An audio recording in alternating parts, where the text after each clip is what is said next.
For the third time in 4 weeks, Grand Am hits the track, and today we're north of the border for the series' sole Canadian race. It's another 2-hour sprint, and that means it's going to be fast and intense, and that's what Grand Am is all about. It's round 11 of the Rolex Sports Car Series. This is the Montreal 200 at Circuit Gilles Villeneuve. Hi folks, Lee Diffie along with Dorsey Schrader and Calvin Fish welcoming you to Montreal, Canada. And then there were three, not the three of us, but the final three races of this racing season. And that's not a downer, it's not a bad thing. It's good because it's very exciting. In both DP and GT, the championships are wide open. Cal, if we focus on Daytona prototypes, a week ago at Watkins Glen, Starworks driver Ryan Dalziel got his first win of this season. How big was that for he and the team? It was hugely. If you think about it, that team came out of Indy bruised and battered. They had to regroup, rebound. They did it with a 1-2 finish there. Ryan Dalziel is firmly back in this championship, just 6 points out of the lead. And we think about the last races in this championship, Mazda Raceway, Laguna Seca, Lime Rock. They are high downforce racetracks. That team was concerned about that. But when you look at the championship picture right now, it seems to be Riley versus Riley, the 01 versus the 8, and the Starworks team right now, Dorsey, seem to have a lot of momentum. Well, you look at the kind of year Ryan Dalziel had. He started out at the beginning of the year with a class win at Sebring 12-hour, backed it up with a very impressive win at the 24-hour Le Mans. He has just finished his first win in Grand Am competition. And you know what he says? He says that Peter Barron's Starworks team is the new powerhouse in Grand Am. Now, that to me is talking the talk, but guys, he's walking the walk, too. He absolutely is, and getting everybody pumped up by saying that. And that's why he is a championship contender. You heard Cal say that leads down to 6. And in an interesting storyline today, helping both Ryan Dalziel and Alex Popov in their respective championship chases is Canadian open wheel star Alex Tagliani. Why is he helping both of them? We'll tell you about that in just a moment. Here are the other Daytona prototype storylines. After many moments of frustration and 10 tough races, Ryan Dalziel finally got rewarded at Watkins Glen as he and new teammate Lucas Luer won their first Grand Am race of the year, leading a Starworks Ford team 1-2 sweep, and in the process, getting Dalziel closer to stealing Ganassi's championship lead. Another team looking for redemption this week is the Bob Stallings Gainesville number 99. They're the defending champions of this event, but drivers John Fogarty and Alex Gurney haven't won a race since. Their 2012 season has been one to forget, plagued by bad luck, controversial calls, and mechanical misfortune. This race is important to many, but perhaps means the most to Paul Tracy. The Canadian open-wheel racing legend is behind the wheel of the number 5 Action Express Corvette alongside David Donahue. PT has never won at Montreal, but a victory today in front of his home country fans is a real possibility. And that would go a long way towards resurrecting his racing career. His time has been brief in sports cars, but I can tell you he's really enjoying it. And a little earlier today, Chris Neville caught up with PT. During Paul Tracy's IndyCar career, he won at Vancouver and Toronto, but his best finish here was a second place. Paul, this year you've pretty much said you put that IndyCar career behind you. You're now focused on sports cars. Today you have a great opportunity with a great team. Is this the beginning of a new chapter? Well, I hope so. Obviously, to be in the DP classes with so limited amount of cars here, there's only 8. The seats are a premium, so I'm really excited to be in the Action Express car with David Donahue. He's been a champion in this series. He's one of the top drivers in the series. So, you know, learning the car this weekend, been a bit of an uphill climb. Didn't get a lot of practice time here because of the NASCAR schedule, but hopefully we can get off to a good start and hand it over to David and he can get a top 3 finish. Well, hopefully see Paul Tracy full-time next year, and with Greg Kramer, another IndyCar star. Well, Chris, he is that indeed, and Alex Tagliani is also a Montreal native, a darling of the crowd here to be sure. You've won an IndyCar, you've sat on pole here in Montreal in IndyCar, but this is your first time ever driving a DP machine, and the entire championship structure of Starworks and Ryan Dalziel might just rest on your shoulders. No pressure. Yeah, well, first of all, I was very thankful for the opportunity and the support from Bowers and Wilkins to make it happen, because I always wanted to do the 24, and without experience in a DP car, you know, teams are reluctant to put you in the car for that important race. So this was a great place for me to start and get used to the DP car, and Starworks has done a great job over the season, so hopefully I can bring some speed into the car and give the car back to Ryan and for his quest in the championship. And guys, how has he adapted? How about fastest in Thursday practice?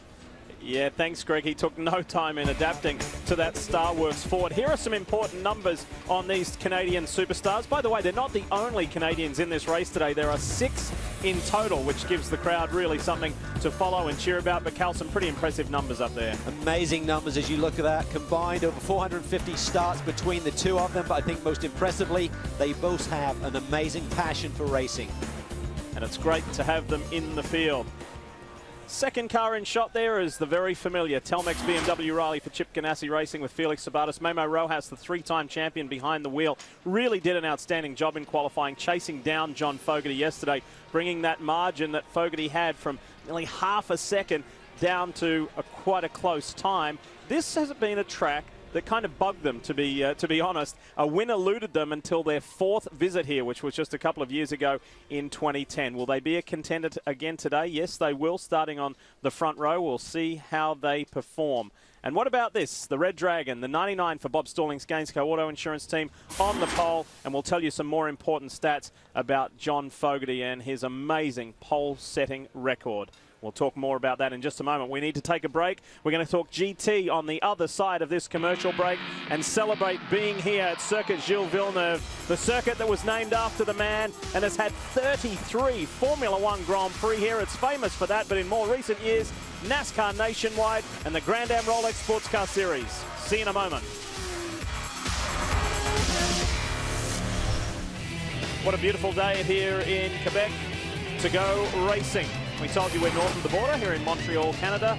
But as we switch now to Google Earth, Dorsey, tell us more specifically about where we are in the world. Well, taking a look down from space, you'll find us here in Montreal. Watkins Glen right there, of course, pertinent. We were there last week. If you care to drive over, it's about 360 miles. This racetrack, 2.709 miles in length. 14 corners is very smooth.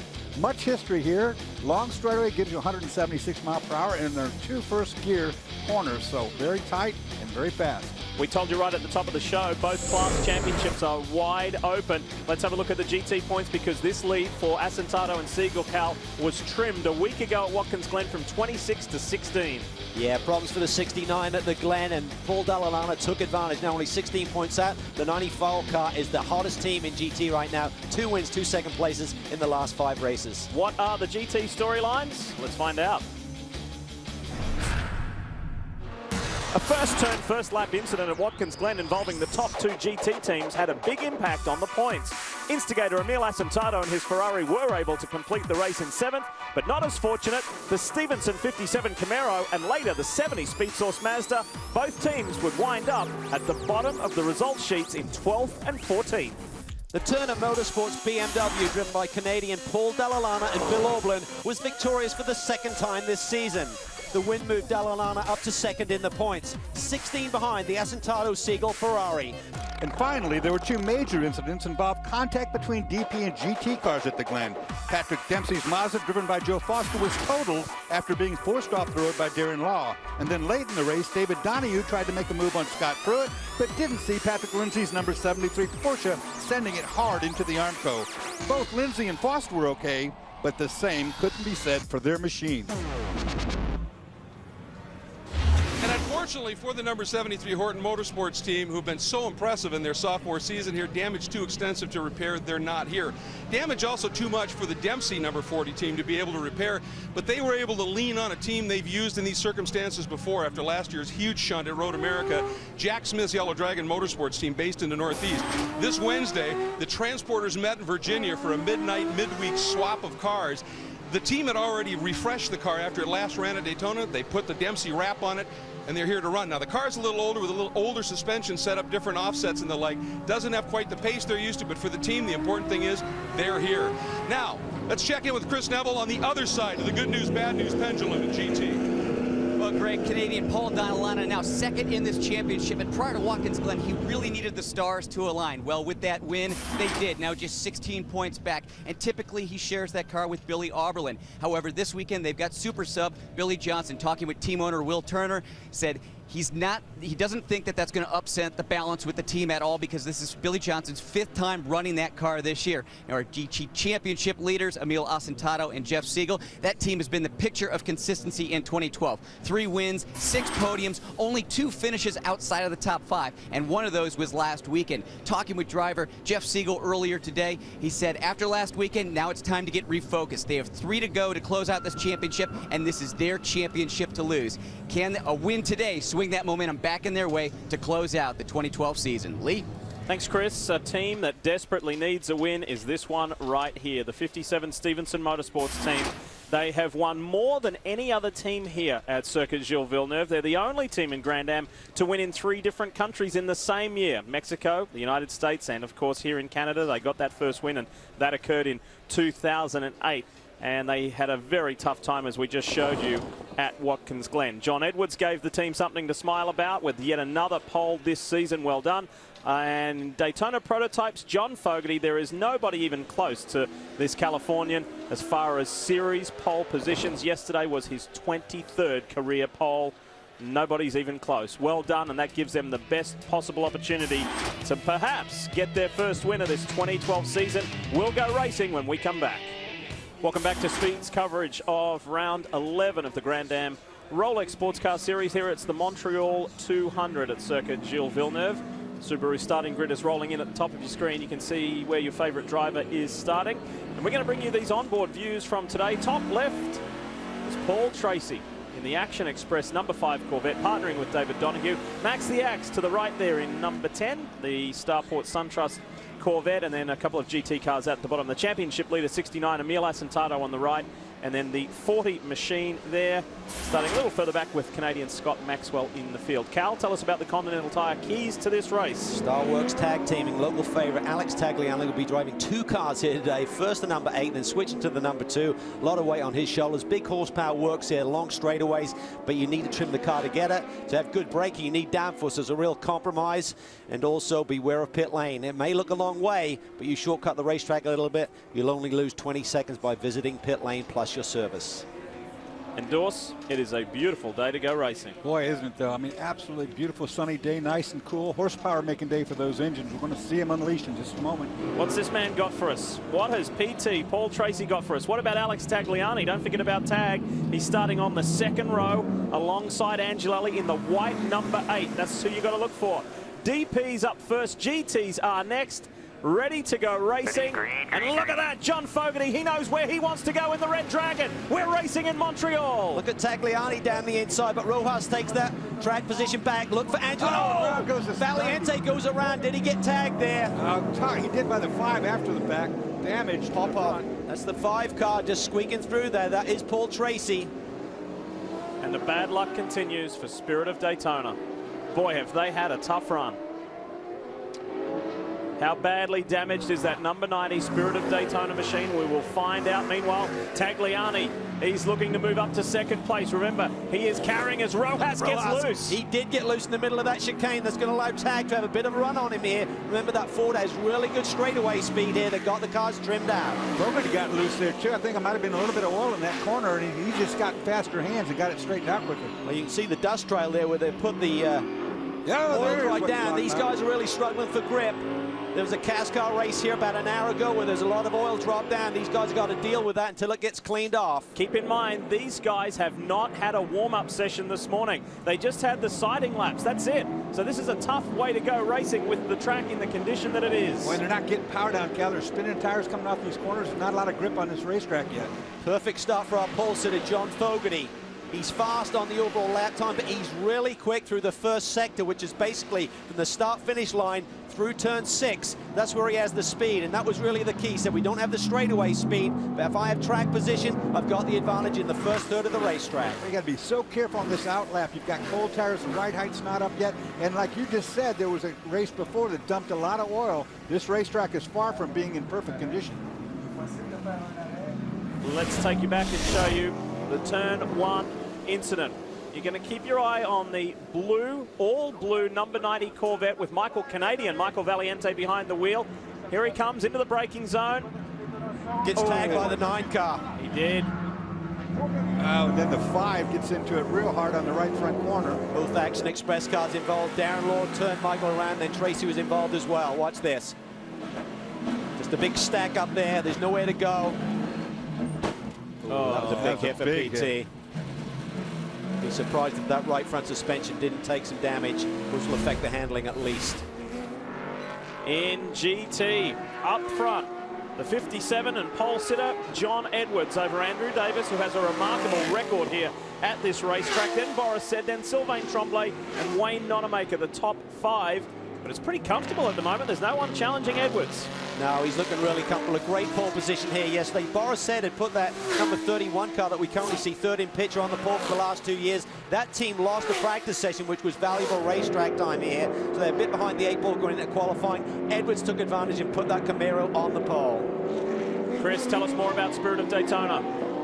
Well, Michael Valiante's brought the Corvette back to pit lane. Initially, they just thought it was going to be a bent wheel, a tire gone down in the right rear corner. Now they're taking a look at, oh yeah, we've got some bent suspension back here too. So it definitely took a big lid from Paul Tracy. So this team, boy, they just can't shake the bad luck. Ever since their win at Mid-Ohio earlier in the year, this team has just had a real rough go of it. And obviously, this is not how they wanted this race to start and trying to finish out the year.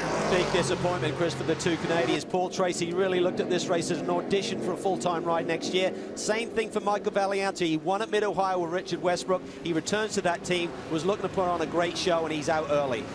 94 of Paul Dalla scrapping here with the 44 of John Potter.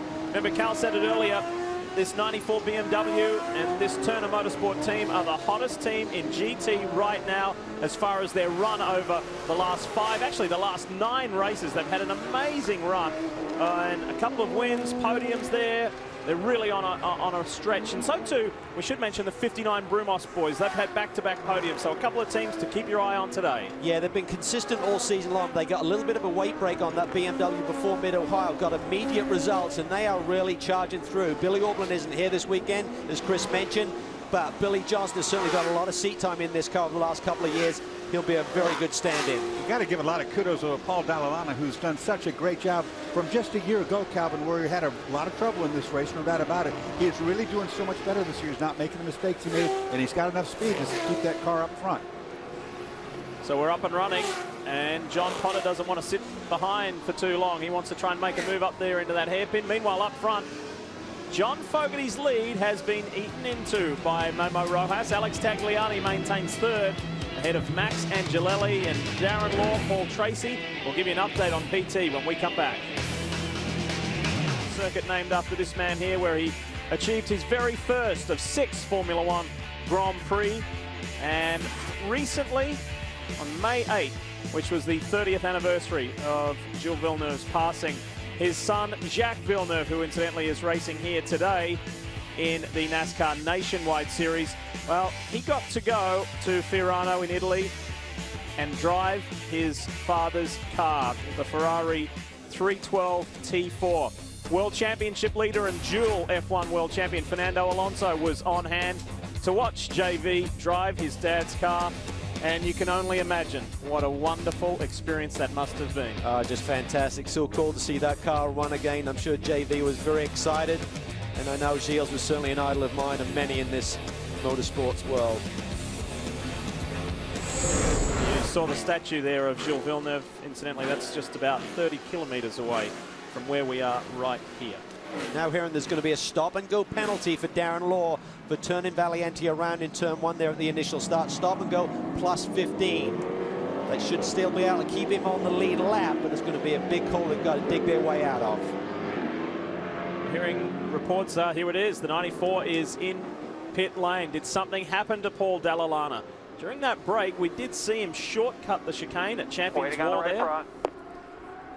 Only 10 minutes into this, or coming up on 10, so no way they can get Paul out. You've got to do 30 minutes to suffice the time allowed to get championship points. So some kind of drama for the guys who are trying to play catch-up in this championship. Let's take a look here. Oh, yeah, just big lock-up down in the hairpin, Dorsey. Maybe he just punctured one of those tires, flat-spotted it so bad. You can tell it's down, Calvin, because it won't turn. There's a lot of understeer there. When we went to that last commercial break, folks, we promised you we'd update you on Paul Tracy and how things are going at the number 5 Action Express team. Greg Creamer has more. Indeed. First of all, the number 9 is in for that stop and go. Secondly, we're standing by with David Donahue. And David, yeah, a couple of tough races for you guys. This one starts tough as well. The number 9 with a penalty, and Paul with a great opportunity here and just innocently caught up in the spin. Damage to your car? Yeah, there's some bodywork damage. Just popped the louver out and the headlight lens cover, but we really don't know how much more is damaged. It looks like the bodywork's dislodged. Who knows what's broken? He's got a big push. It's a shame for both cars at this point. Otherwise, it's tracking straight, though. Pardon me? Otherwise, it's tracking straight. Just got the push. As far as we know, yeah. Okay, once again, a tough start for the Action Express team. Let's check in with Chris on Spirit of Daytona. Greg, Michael Valiente's already up on the pit box with his helmet off. Richard Westbrook behind the wheel trying to get some championship points. Michael, what happened down that second corner? We had a really good start. I was able to slot into 5th there, and I don't think Darren had a great start, and he just broke a bit too late and hit me really, really hard in the back and just spun me around. I couldn't do anything, and then Tracy had nowhere to go and ran into me, and it hurt the car, which was, it's really disappointing. You and Antonio Garcia have been sharing this ride with Richard Westbrook. He told me earlier this weekend that next year he needs consistency in that second driver to go for the championship. How important was today for you? I mean, it's really important for me because I'm trying to secure a seat in Grand Am full-time for next year. So, I mean, the good thing is I've got some good results and a win in Mid-Ohio my last race. So I'm disappointed, but more so for the team because, I mean, they've had a string of races like this that they're really frustrated. So I feel more for them than for myself. Yeah, this team has been winning races this year, but they've got to be consistent if they want to go for a championship. Well, speaking of spins, I'm sure you saw that involving John Pugh, Alex Popov, and Paul Tracy got a nice passage through. Let's take you back a lap ago. Dawes, what happened here? At first I thought John Pugh got in a little tight, but not really. You know what happened here? I think it's pretty slippery. The two got caught out right there, and they're braking. Alex just got in really deep, tried to keep it together, and I think right at that critical point where John's about to turn into the corner, Dorsey, he just got leaned in. Watch the lock up here with Alex, right there. Yeah, and a little bit of rear brake bites really turned the car. That turned John around, and Tracy was through. And here is the initial spin. You heard Michael Valiente talking to Chris Neville about it. This is the view from Paul Tracy's Action Express Corvette. There's Darren Law getting into the back of Valiente, and bang. Nothing could be done about that one. Paul had nowhere he could go to the left. He was already over there.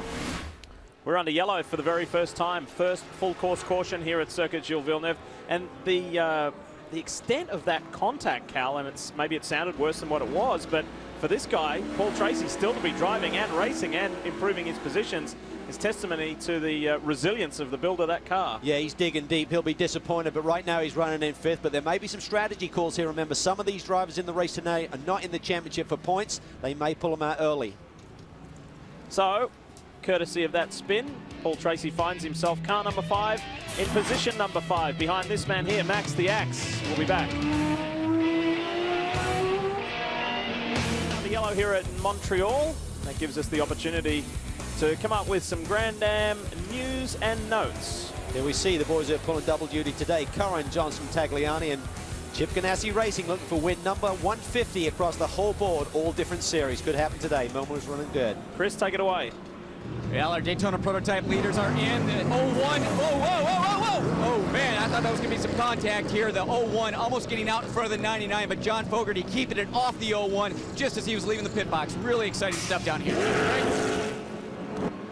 Wow, that was tight. You could see that Mamo had the momentum there, and John was trying to nip out. It was really tight, and John had to give way their track position. We see the 10 car currently 3rd. I think the 8 car was in as well, but they'll be doing a driver change, probably getting Tagliani out, so their stop would have been a little bit longer, I believe.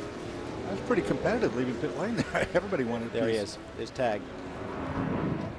Talking with engineer Stefan Pfeiffer about how that initial run was, and his day's not done because he's got to take over the 2, and then he's got his NASCAR Nationwide race this afternoon where he starts on pole. Just to go over the rules a little bit here, you've got to do 30 minutes to get driver points, but there's no penalty if you don't. If the other guy does over 30, he's okay. So for the 8 car, Tag's not in the championship hunt, doesn't matter.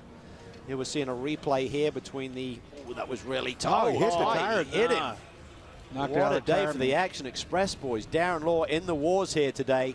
Wing problem. Look at Yeah, that. broke the 9. wing completely off its mounting. There's going to be a penalty on that too for hitting equipment, or much less You know, if things are bad enough, it's going to get worse.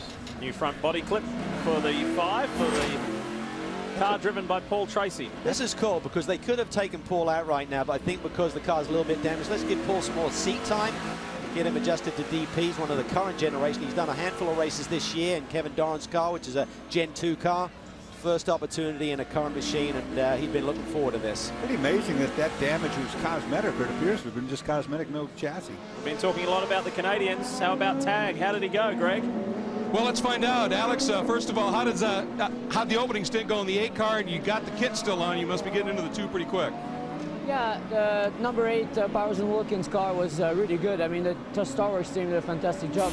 I think I was going to be able to compete, but I just kind of lay back and save the tires, save the fuel, and just give the car intact to Ryan. I didn't want to try to risk anything, and I think now he's running a race to improve his chance in the championship. You'll be getting right into the 2 car when it makes it stop? Yeah, as soon as they call him and they let him know that it's my time, I need to finish in the 2 car. All right, so he's going to be very busy. And by the way, when the 8 car left, they did run over. It looked like a piece of the air hose. Now they stopped immediately, pulled it out. It's going to be interesting to see what the official call on that is, guys.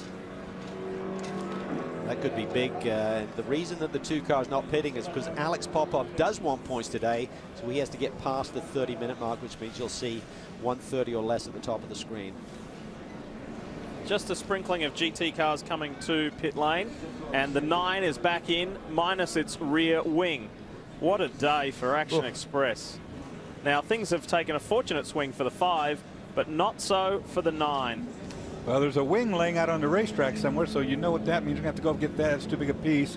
We saw that, Calvin, in the pits before. I don't know if that tire broke it, though. What they'd be doing is sending them out there so you don't lose a lap. So they keep them on the same lap, then come in and do additional repairs. So good savvy strategy here. You can't afford to sit there doing the complete fix. And you can see the damage on the front right of that car where he collected Darren Law, collected Michael Valiente. It has been a rough one for Action Express. We'll see if it gets any better.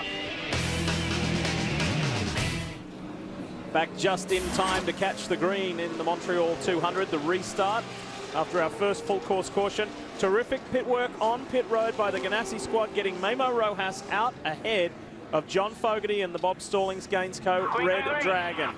Green, green, green is the call. Let's go racing. And watch that 3rd car, Max Angelelli. He's looking to make a move on Fogarty, can't quite do it. Fogarty had the advantage early on. Meanwhile, Rojas had his hands full fighting Alex Tagliani, and then he was able to shake Tagliani off and take the fight to Fogarty. They should be pretty evenly matched. They should be, but think about the big picture of the championship. The 01 is very much in the mix, leading right now for the 99 and the 10. They have nothing to lose. They're going for broke. They want to win races, Dorsey. That's a dangerous combination to have behind you. It changes your perspective totally on what you want to do, and that is a desperate team and running out of time. 99 haven't won for a year. They won here last year. Amazing to think that a top-notch team would go 12 months lead without a victory. Especially a team like that, 2-time championship winning team. It hasn't been a lot of fun this year for the 99 boys. Maybe they can turn it around here, and they've got a terrific track record at the remaining tracks. So we'll see if that helps turn their 2012 season around. There's a pretty mad scrap going on there with Ryan Dial, John Pugh, Paul Tracy. They're all in the mix, fighting over that 4th spot. Yeah, Alex Popov is stacking these guys up a little bit. Here comes Ryan Dial down the inside of John Pugh. That is 4th position. Tracy goes with him. On board with Paul Tracy. Tracy almost got gritty and tried to go up the inside of both. Thought better of it, but I agree with that. Well, he's got to be respectful. I'm sure he knows about the championship. He recognized the fact that the 8 and the 01 are in the thick of the championship battle. You don't want to get headlines for that reason. You want to do it by winning. Oh, look at John Pugh. John Pugh coming back. Makes cool. it through. Nice work into the final chicane. Scrappy. See what PT can do. We know the steering has been deranged a little bit. He had decent pace before this caution period. Not sure if the team were able to attend to anything when he did hit pit lane. Talked about the car having a lot of understeer in it before. See, no nose on it, Dorsey. It's got a new nose on there. Those louvers were missing before, remember? Yeah, they put a new front end on, but I think he's going to have a little bit of a bent tie rod, too. I'd be really surprised if not.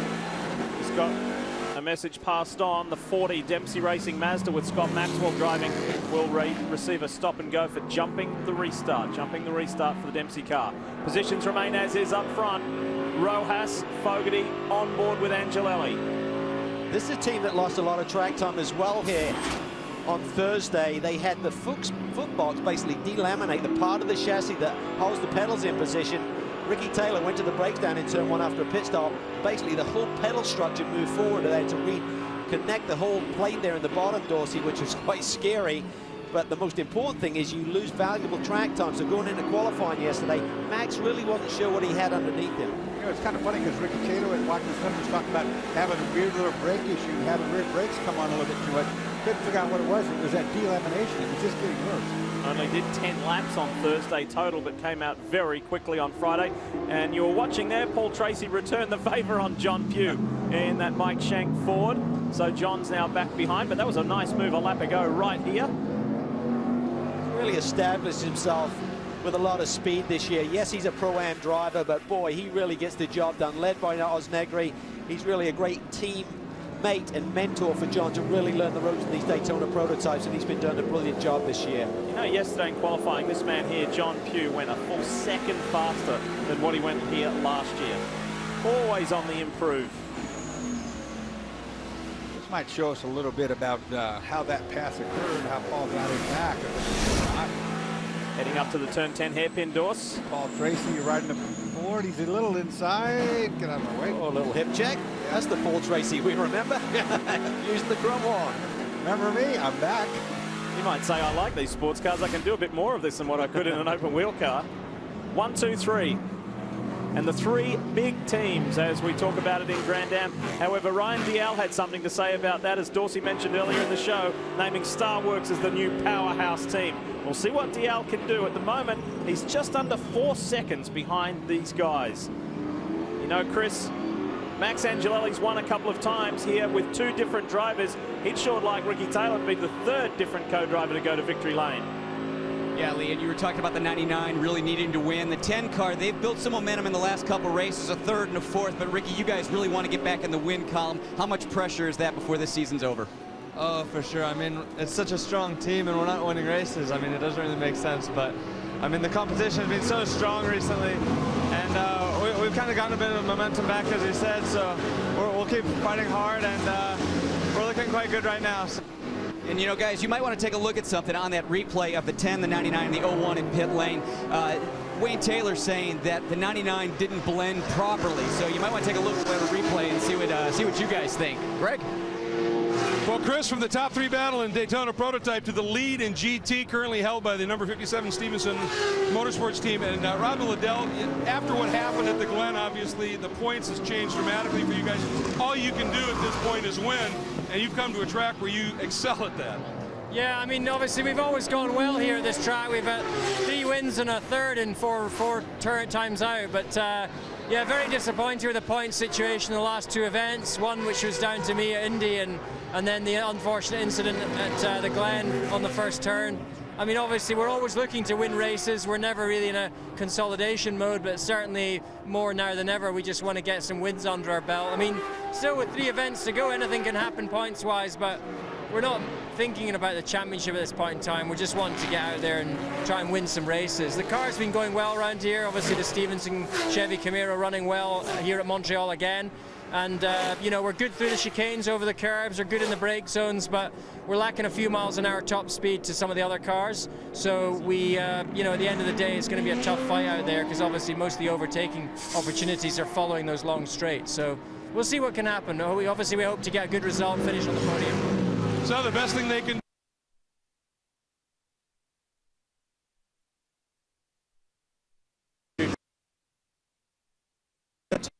wins here. Car's got such a great record at this racetrack. I mean, it's been really a dominant car if you look over the years. Yeah, they're tough. I mean, they're really good over the curbs here. They're really good under braking, but that Porsche does have some straightaway speed at the moment. And we're seeing a good run of momentum for the 31 Marsh Racing Whelen Corvette. Morris said maintaining 3rd. This is what Chris was talking about a little bit earlier, the comment from Wayne Taylor and the 99 alleging that they did not blend correctly. Keep your eye out for the red car. There's the Red Dragon being released. Yeah, they're all jockeying for who's... I mean, there's nowhere that John can go. I mean, basically, he's got track position at that point, and he should be allowed to blend. So You know, Wayne, he's certainly playing the game. I mean, everyone's going to go for any advantage they can, and they're going to argue their points. And obviously, everyone has a vested interest in their own team. I mean, obviously, when you get up to pit lane speed limit, you can't do anything more than that. And they were all at pit lane speed limit. It's over. I think it was pretty clean. Yep. Here's Paul Dalla trying to make a move on Dr. Jim Norman. BMW versus Audi and Mazda throw in there Sylvain Tremblay. This is his home race. Well, of course, he's lived in Florida for many, many years, but this is where he hails from, Quebec, Canada. And Sylvain chasing down hard at the moment. You're talking about 7th, 8th and 9th here in the GT class. Look to the APR team this weekend. They expect to have a second car back for the next round of this championship at Mazda Raceway Laguna Seca. Frank Stippler and Mark Bassing will join them, the two Audi factory drivers, and they're really looking at a laundry list of things to test. Oh, he gets hit! This is huge in the championship. Paul Dalla, does he have right front suspension damage? Yeah, I think he does, Calvin. I think he rode up over the top of the Audi. Yes, he does, for sure. Same corner last year, he got into problems at that hairpin, and that helps these guys. Boy, Massive. oh boy, that could be a game changer. And the Audi looks like it's got a fair bit of damage as well. Yeah, he's grabbing down the straightaway there. You can't climb up on the suspensions like that without doing mega damage. We'll take a look. And look, at that's best. I mean, at the best you can hope for is a flat tire. No, he's got big problems. Yeah, I think that straightaway. I think that front corner is broken. To be honest with you. Yeah, that was a big hit. Well, you're talking about a lot of weight. You know, yeah. Look at it. He can't even steer it. This just as they were back in the game after the last round, that second win of the season at the Glen. This is devastating. There you see the heads on the pit stand. Just can't believe this has happened. Full course caution, obviously, for the wounded 94. Sean Passon, who is the technical director there. Will Turner. Speaking of Will, he's with Chris. Yeah, Lee, and this car was just about ready to come to pit lane for a driver change. Will, what did Don say on the radio? Paul just, we couldn't really hear him, but he said something about he got into contact with somebody. Still trying to figure it out. Now we're trying to see, looks like the front of the car is kind of pushed in, so maybe he had some contact with somebody out there. Now we're thinking, how do we salvage this? Like, what parts do we need for the car to see if we can keep them back out on track? So it's lucky that it's only a 10 or 12 car field here, but it's obviously unlucky because our car looks a little shorter and it doesn't look like it's running too good. But we'll see what happens. Obviously, this is not good for that championship run for Paul Dalla, and they were just getting ready to bring him in as we passed that 30-minute mark, guys. Yeah, that's the key. As you look at the clock at the top of the screen, we're past the 30-minute mark. They were going to get him out. He'd have championship points, get Billy Johnson in, but as he comes down at this hairpin, the APR is in the middle of the racetrack and trying to go around the outside. And yeah, the 51 was kind of defending, sitting in the middle of the road, but I didn't see the 51 drift back to the left, Dorsey, on that first look at it anyway. This is after that. We saw him hit the wall on the right-hand side and ricocheting out into the middle of the track. That's I'm sure he just had failure there coming down towards pit lane. Broken right up front, right up sure. Championship aspirations when everybody was so excited a week ago at Watkins Glen with their victory. They seem to be disappearing right now for Turner Motorsport.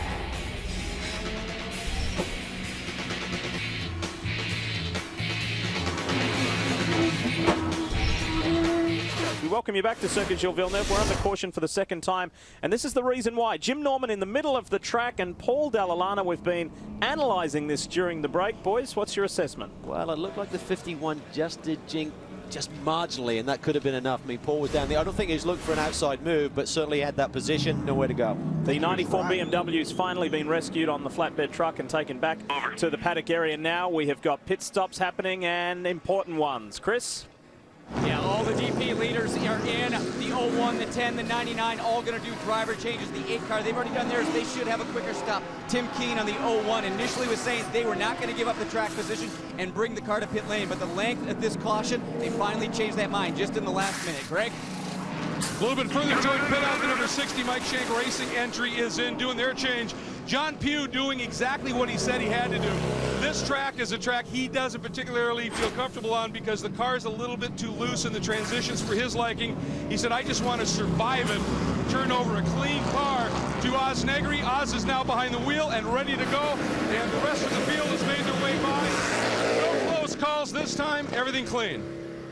And Oz gives a lot of credit to team member Jeff Scheffner who has called some really good strategy throughout this season, particularly the last couple of events, to put them in prominent positions, but luck has not gone their way, like the tyre issue at Watkins Glen and then at Indy with being involved in a crash. So how does it all play out for the 8 Starworks Ford and Ryan Dalziel, the championship hopeful? We'll tell you more about that in a moment, but first let's hear from the man who was leading the race. Chris? Yeah, Memo Rojas has limped his way back over to this side of the pit wall, still has that injury to his knee. And Memo, you got the track position on the last stop, but you had to give it up on this one. How hard is it going to be to Scott to get the 01 back out front? Well, you know, it's pretty hard to pass here. I mean, there's cars running different configurations. Some people running high downforce, some people running low downforce like us. So it really all depends where we catch traffic, where we can make our car work. So, you know, Scott will have a tough race out there, and luckily we'll be able to get the car back up front. Is the focus going to be to do anything to win the race, or is it running against that 8 car and Ryan Dalziel for the championship? Championship, that's our main focus this weekend. So Rojas saying that Scott does stand a good chance. We'll see when we go back racing. Car was strong, and Chris Neville pointed out the 8 car not having to make that driver change, which had already been done between Tag and Dalziel, gave them an advantage. Looks like they've leapfrogged around the other front runners here. I have to say, Memo Rojas did a really, really good job. We were impressed by him in qualifying. Guys got up in the front row, and he did a good job right there with that pit stop jump. He held that lead. Really in his game, faced with a bad knee. There's Paul Tracy. He was obviously just talking with David Donahue, this man here who's taken over the wheel at the number 5, just telling him about the characteristics of the car, this wounded car, that they did very well to put that new bodywork on the front end and send Paul Tracy. Let's hear from the Canadian now. He's with Greg. Now, Paul, an eventful opening lap, obviously nowhere to go, apparently some damage on the car. What was your perspective on the incident, and how's the car handling? The car's got a little bit of understeer in it, but the Action Express team just did a phenomenal pit stop. The guys got David out in front of Pruitt. You know, one of the cars spun the 90 and really had nowhere to go. He spun right across the track in front of me, and it's pretty hard to see because I was following Darren in, and then the car came across right in front of him. So we're in good shape. I think we're sitting pretty good, and hopefully David can bring it home on the podium. We'll get a good result. Great drive with some damaged equipment, Paul. Let's get back to Chris. Greg, our GT leaders are in. Our GT championship leader also in, currently P6. Jeff Siegel taking over for Emil Asentato. This championship, the complexion once again changing with Paul Dalziel having that wreck on the racetrack. So this team now looking at probably, hey guys, let's just go out and get a strong finish here today, because the 94 obviously not getting the finish that they're going to need to try and close that gap. Looks like a good pit stop here. Little slow on the left rear wheel. Little slow on the left rear wheel. Driver change already done, fuel already done, but that stop this team probably gonna lose a couple positions because of that slow left side tire change. Siegel has been amazing this year in how he has finished the races. Look at the Speed Source car. It's sent and gets out in front of 59. Brumos Porsche, that is important. Remember, they pitted earlier, so probably not as much fuel going on board the 70. That was critical there, and you talked about it, that 69 team. They did a great job at the Glenwood Damage to get a 7th place finish, Dorsey. They pulled one. Major points. Pulled one out of the hat on that. No, right there again, I was showing to you, Calvin, there was a tire that was right in front of the Ferrari, was going to get hit. I was watching it, because that would have drawn a penalty, but at the last moment, the pit guy saw it too. He snatched it out of the way and avoided that penalty from happening. This is our final 2-hour sprint race. If you're new to Grand Am Rolex Series, typically the races are 2 hours 45 minutes in length. This is our last short race, the 2-hour race, before we go into the final 2 events of the year at Mazda Raceway, Laguna Seca and Lime Rock Park. We mentioned the Speed Source boys, that 70 Mazda with some good strategy, and they're in a strong position. What does the team owner think? Here he is. Well, Sylvain just out of the car, and one of the things that this team has excelled in is pit stops, and you guys just pulled off another beauty. The guys have been working real hard. I mean, obviously our Castrol Mod Space RX-8 has been fantastic all year, just not as fantastic as some of the other cars. But one thing that's been consistent is the hard work that the crews put together. So a lot of heart in the Speed Source team, and they prove it every time we come down pit lane. Come in third in the points, having a great race here, and it's important for you. This is home for you originally. This is home. Je viens d'ici. Je suis un Québécois. So it's important to me. So hi to my family, and hopefully we get a good result here. Now for the rest of the race, bon chance. Merci beaucoup. Sill's the only guy who speaks better French than Greg Kramer. I thought Greg might have grabbed him somewhere. I don't know what happened. All right, we're working our way towards green. It's time to get serious again. We're almost halfway through this race. Almost at the halfway mark. Boy, that has flashed by. Let's get some green laps going here. Let's get some racing rhythm.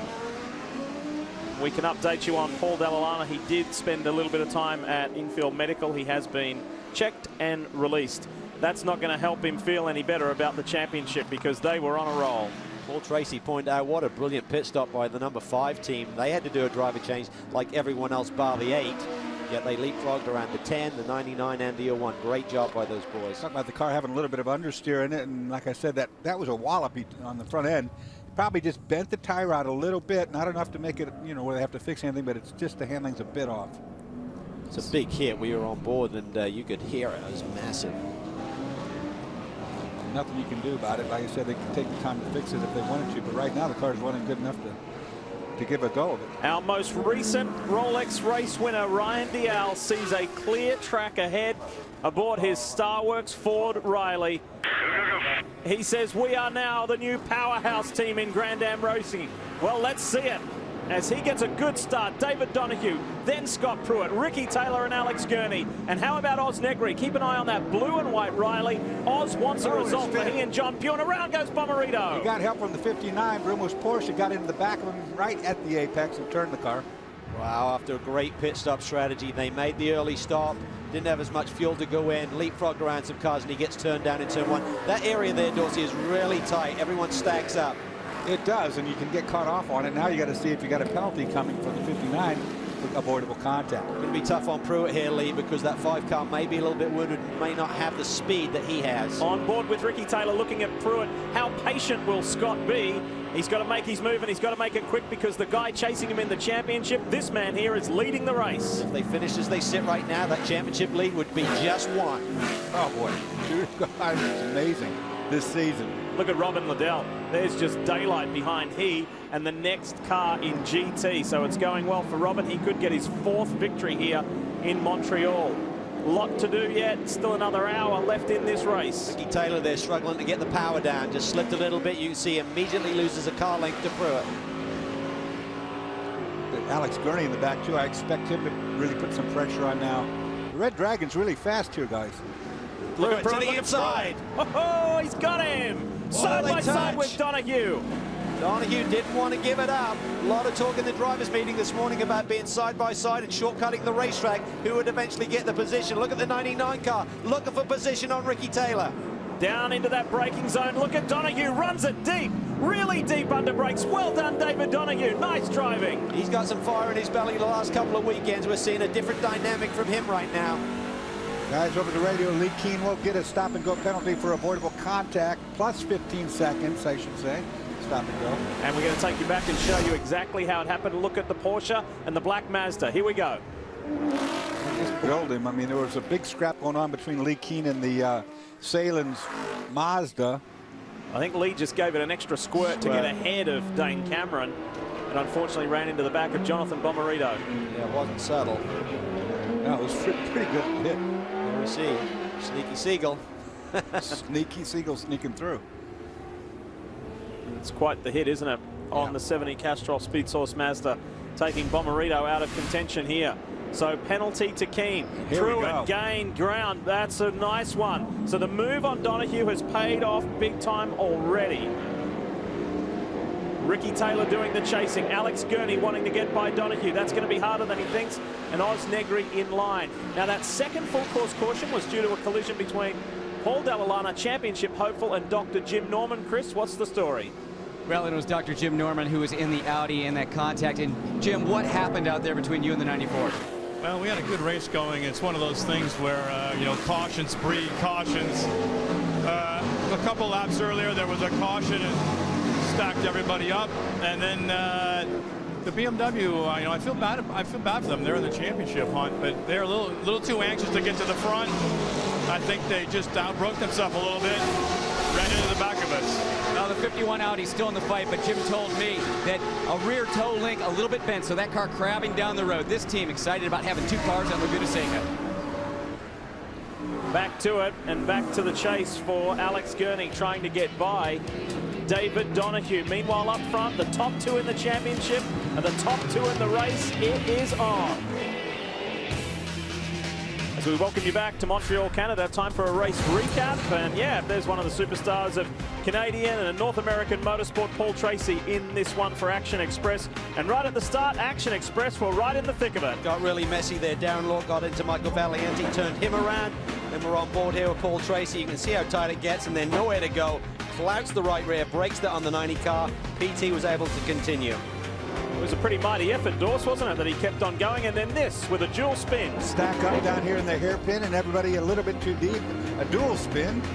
Alex Popov and John Pugh. Popov on the right, Pugh on the left. And then this, which will have an effect on the GT Championship. Paul Dall'Alana in the yellow and blue BMW for Turner Motorsport. Getting into the back of the 51 of Dr. Jim Norman. I guess they can argue that into the night, who moved over or who hit who. And then this car so badly damaged, Cal. Yeah, he was just along for the ride there as he was trying to get back to pit lane. Just took a dive over to the right.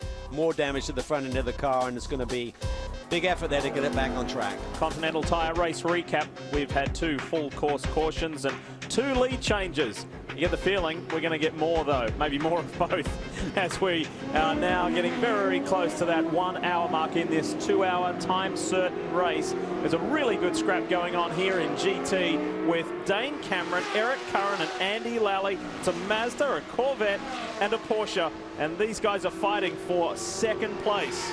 Dane had a podium finish here last year with James Dewey for Dempsey Racing in a similar car, RX-8 Mazda, but he said to me this morning after the driver's meet, he said, I don't know what we got here today. We seem to be really losing a lot of speed down the straightaways. Wasn't the case at the Glen, but he said, different configuration racetrack here. You're really stopping the car and relaunching it. At Watkins Glen, there's a lot more momentum, so he said that could be the key factor. Watching Joao Barbosa in the 9 Daytona prototype trying to work his way through that scrum for second place. That's the fastest lap of the race, Dorsey Barbosa did. Yeah, so he's moving. Yeah. These guys aren't too far back from first place. Robin Liddell's right up in front of them in the Stevenson Camaro. So. He's got about a 3.8 second lead, has Robin Liddell in the 57. So there he is, just disappearing out of sight there. As that Salins Mazda is the next one on Joao Barbosa's list. Perhaps a car that could have been contending here was the 59 Brumos Porsche. What's the story, Chris? Lee, they were contending. They were running second place for a lot of this race, but they just served a stop-and-go penalty, and Andrew Davis not happy about that. Andrew, what was that penalty all about? I'm not really sure. I didn't see a mark on the car. I mean, there was a lot of brake checking going on at the start-finish line, and there was a big jam-up. I don't think there was any intentional contact, if any at all, but I was told not to say anything if I didn't have anything nice to say, so I'll stick to that. Now, this team not happy when I showed up. Also, Hurley Haywood banging his fist down on the pit box. Not happy about that penalty they served at all. Let me correct one thing. He said there was no intentional contact. That's not what the rule is. It's unavoidable contact. It has nothing to do with what your intent was. It's whether it was avoidable or not. And, of course, when stack-up happens, which we talk about, it is an avoidable situation because you didn't have to go there. I think, like Lee said, I think Lee Keane was trying to give it a little squirt on the gas to try and accelerate Dane Cameron there, and the 70 car was still turning in. That's exactly right, just closing speed. So this is Lee Keane, a 2-time series champion, playing the catch-up game. He is well down the order in the GT class. Meanwhile, up front, Daytona prototypes for the overall lead and win of this race. It's Dial versus Pruitt, Starworks versus Ganassi. One powered by Ford, one powered by BMW, both the same chassis cars. Riley chassis with different power plants. And who's going to have the best at the end of the day? Well, Dorsey, you said it in the open. Ryan Dial this week said, we are the powerhouse team in this series right now. Well, he's leading, but he's got the guy that he's trying to wrestle that mantle away from right behind him in that team in Ganassi Racing. You got to know he's not going to make life easy on Scott Pruitt. Scott's car is really good right now. The Ganassi guys have got a fast race car, but there's some fast cars behind them, too. These two guys are the championship contenders, however. And guys, when you see the swing of power that's happened in this championship, of course there's horses for courses. Look at this. The fight is on. Andy Lally's got by Eric Curran, and now he's putting the heat on Dane Cameron. Wow, that was a really impressive lap by Andy Lally there. To get by the 31 and then close in on Dane Cameron. Cameron defense to the inside. That Porsche is showing a lot of straightaway speed. Cameron gets in really deep, and the cute angle is going to open up the door for Lally here. Traction off. Who's going to get it? Mazda versus Porsche. And Dane Cameron in his final 3 races in the GT division. Why? Because the big news coming out of Watkins Glen last week, they're moving up to the Daytona prototype class, Team Salem. Andy Lally tried the inside. Dane said, nope, I'm going to be defensive. Problem with the 44. Yeah, he's got a burst rate and a good eyes there, Calvin. He's made contact, and he's definitely sprung a leak. I think Lally might be talking about maybe he did get into the back of the 43 there, and that's what he'd be furious about if that was the case. He may have just rubbed across the bumper of the 43 and could have caused this issue. Did he say brake check me? That's what it sounded like. That's what he said, all right. Of course, brake check is when the guy in front of you slams the brakes on prematurely to catch you out. Form of dirty driving. I don't know. There's no quick fix. Don't burn yourself on this crap. That is no quick fix at all. There are 3 radiators in the front of those Porsches, 2 on either side and 1 central one. And that's it for the Magnus 44. This is good for the overall lead and championship. The L1 car has been very impressive. I was really surprised to see them up on the front row of the grid after qualifying here yesterday. The car's working well, trying to chase down the 8. What's happening on pit lane, Chris? Well, the 44 team Magnus Racing trying to get this Porsche back in the fight. Andy Lally just very vocal over the radio right now, not happy about that Mazda at all, saying that Dane Cameron was blocking him for close to 8 laps out there, and obviously things did not go Andy Lally's way. This is a weakness that we typically see with the Porsches when you drop a tire off the racetrack or maybe a little bit of contact on the racetrack. Those radiators always seem to be a vulnerable point on this car. Be hard for him to block for 8 laps since he just got there a lap ago, but yeah. I know what he means. I know exactly how he feels. Maybe something was happening before that earlier in the race. But anyway, here is the battle at the front. This is fantastic. These are our championship leaders, Lee, duking it out. Yeah, we were talking a little earlier before we got to that GT action about the swing of power at manufacturers in Daytona prototypes. And the big news last November was that Corvette, GM, heading into Daytona prototypes big time. And the season started exactly the way they would like. In the first 6 races, Corvette cars won 5 of the first 6. However, look at the balance of power now. And of course, we should stress horses for courses, different tracks for different cars. But in the last 4, they've only won 1. Riley is coming on strong in the second half of the season. Coming on strong, and some of that is down to the racetracks, Lee. We come from Watkins Glen, high-speed straightaways. We come here, high-speed straightaways. So certainly the Riley's a bit more slippery down those straightaways than the Corvette. But the Corvette's been really good on the twisty stuff. We talked about that. Oh, look at that. DL really fighting that. They call that the Wall of Champions coming out of that corner so easily to get into there. Great recovery. Pruitt needs to clear Dion von Moltke here. And he does. You're looking at the fight for the front, for the lead and win of this race, and perhaps this championship in 2012. We couldn't ask for it to be any better. Need to leave Montreal momentarily. We'll be back.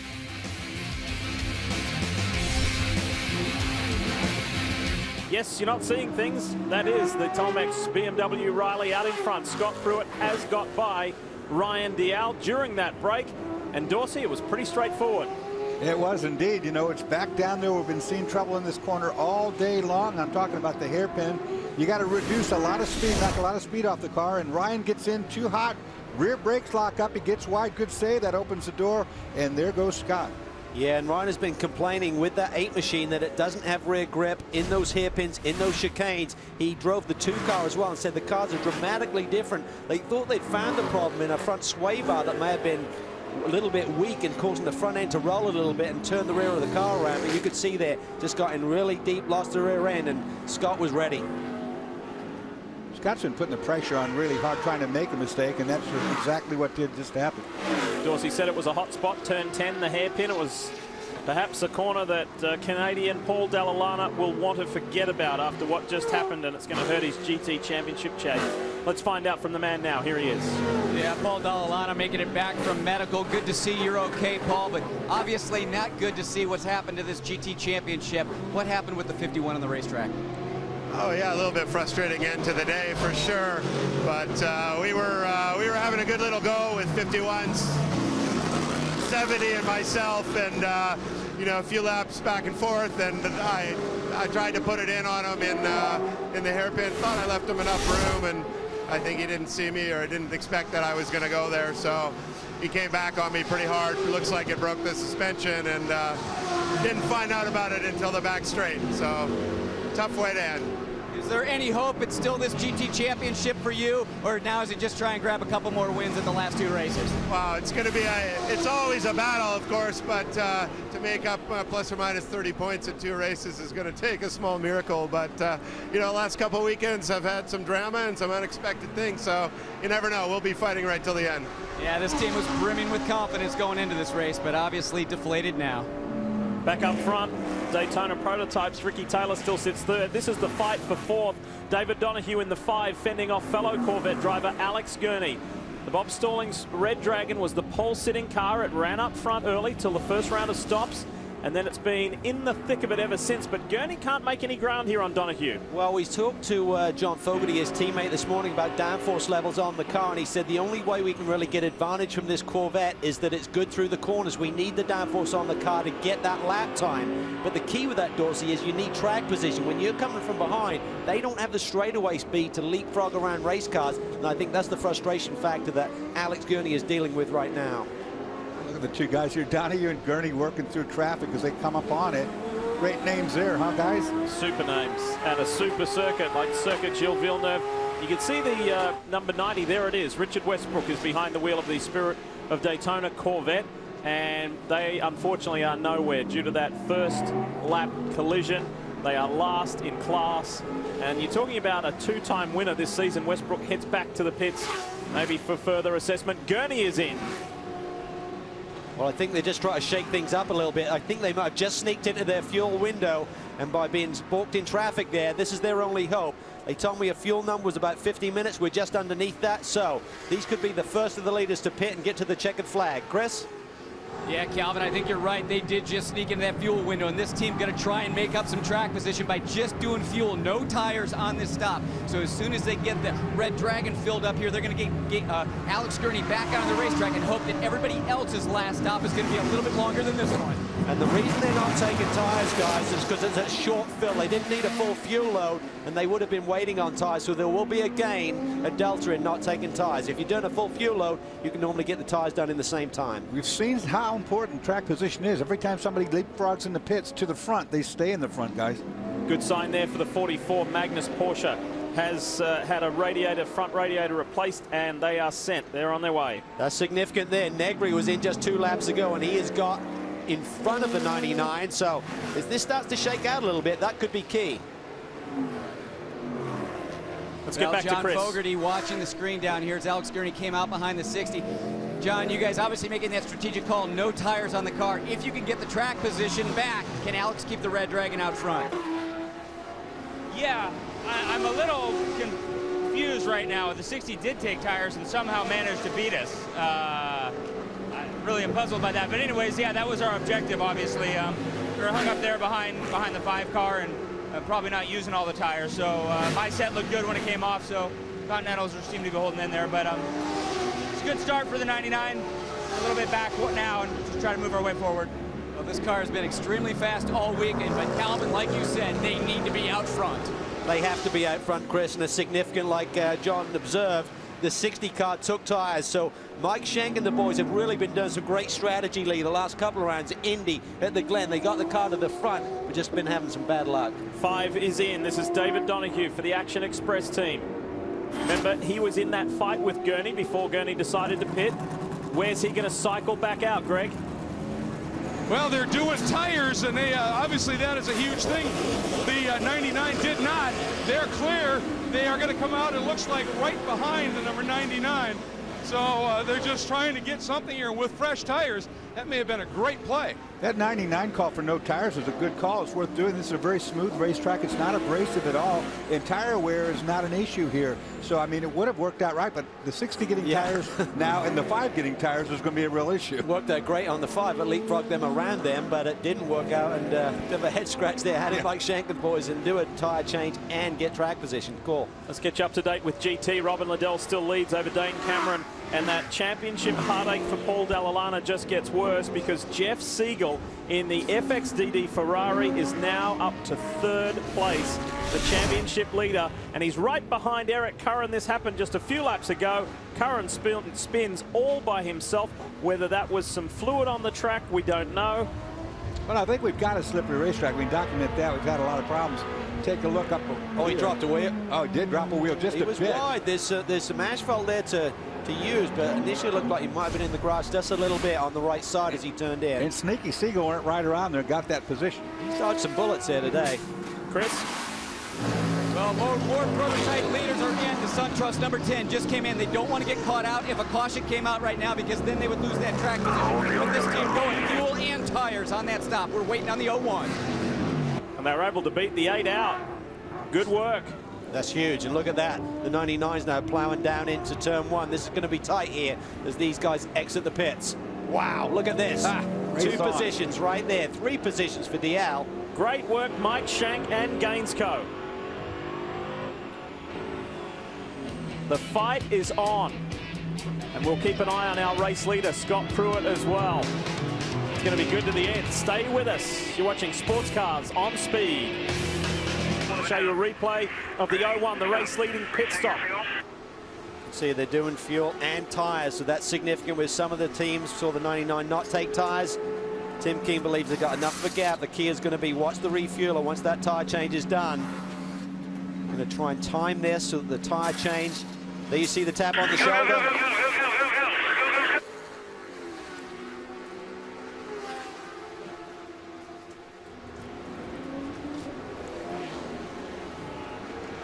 Left on tires, they are on hot tires, they got out in front of the 8 and the 10. You are clear out. Communication's key. We got a big advantage here. Just no mistakes here, Scott. You're clear out. No pressure. That's the call. No pressure. We've got a huge advantage. Here's who's behind you. Here's who beat who.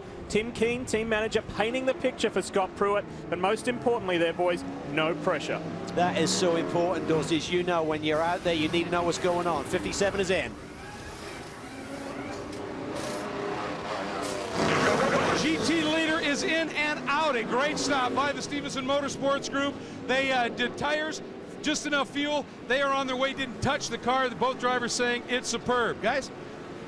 You know, every time I get an advantage, like a big pit stop, and you come out and they say you're clear, everything's good, you know what happens? Yellow.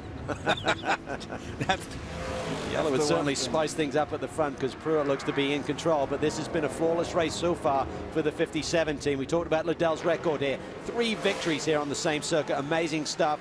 And this is a team that have had 2 races in the doldrums, but you never know. Suddenly when the pressure's off in terms of the championship, sometimes that's when you perform your best. And talking to Mike Johnson, team manager, that does all the work on it, you know, he said, what makes this car so good around here is we work on it across bumps. And we say, well, it's a smooth racetrack. He goes, curbs. Yeah. Curbs or bumps. And so these guys use the curbs and they make advantage of it.